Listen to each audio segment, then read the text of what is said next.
నా అక్క చెల్లెమ్మల కోసం మీ బిడ్డ చెప్పిన ఈ పథకాలు గతంలో ఎప్పుడైనా ఉన్నాయా అని అడుగుతా ఉన్నాడు మీ బిడ్డ. ఉన్నాయా అక్క? ఉన్నాయా అన్న? ఉన్నాయా తమ్ముడు? ఉన్నాయా చెల్లెమ్మ? ఉన్నాయా అన్న? ఉన్నాయా చెల్లి? ఉన్నాయా అన్న? గతంలో ఎప్పుడు చూడని విధంగా, గతంలో ఎప్పుడు జరగని విధంగా నా అవ్వ తాతలకు ఇంటికి 3,000 రూపాయల పెన్షన్, ఇంటి వద్దకే రేషన్, ఇంటి వద్దకే పౌర సేవలు, ఇంటి వద్దకే ఈరోజు ఇన్ని కార్యక్రమాలు జరుగుతూ ఉన్నాయనంటే, ఇంటి వద్దకే తలుపు తట్టి ఈరోజు అక్క చెల్లెమ్మల కుటుంబాల చేతుల్లో పథకాలు పెడతా ఉన్నాయంటే నేను అడుగుతా ఉన్నా, ఇలా ఇంటి వద్దకే రేషన్, ఇంటి వద్దకే పౌర సేవలు, ఇంటి వద్దకే పథకాలు, తాతల ఇంటికే వచ్చి ఇచ్చే పెన్షన్, ఇవన్నీ గతంలో ఎప్పుడైనా జరిగాయా అని అడుగుతా ఉన్నాడు మీ బిడ్డ. ఇవన్నీ గతంలో ఎప్పుడైనా చూశారా అని అడుగుతా ఉన్నాడు మీ బిడ్డ.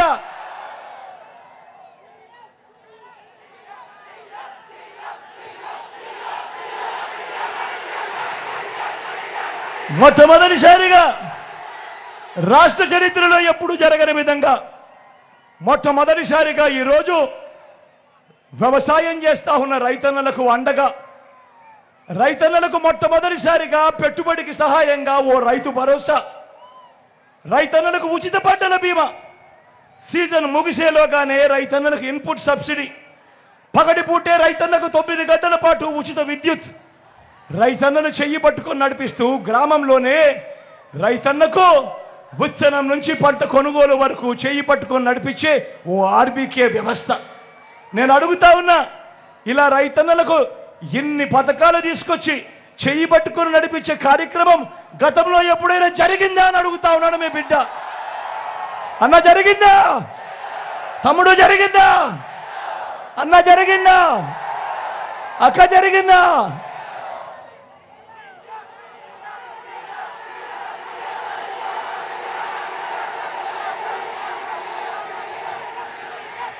స్వయం ఉపాధికి తోడుగా, స్వయం ఉపాధికి అండగా సొంత ఆటోలు, సొంత టాక్సీలు నడుపుకుంటా ఉన్న నా డ్రైవర్ అన్నదమ్ములకు ఓ వాహన మిత్ర, నేతన్నలకు నేతన్న నేస్తం, మత్స్యకారులకు మత్స్యకార భరోసా,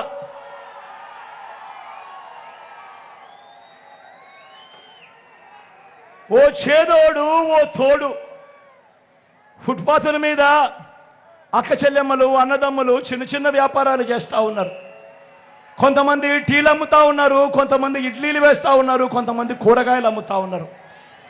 గతంలో ఎప్పుడైనా వీళ్ళ గురించి ఎవరైనా పట్టించుకున్నాడా అని అడుగుతా ఉన్నాడు మీ బిడ్డ. వాళ్ళందరికీ ఈరోజు ఓ తోడు.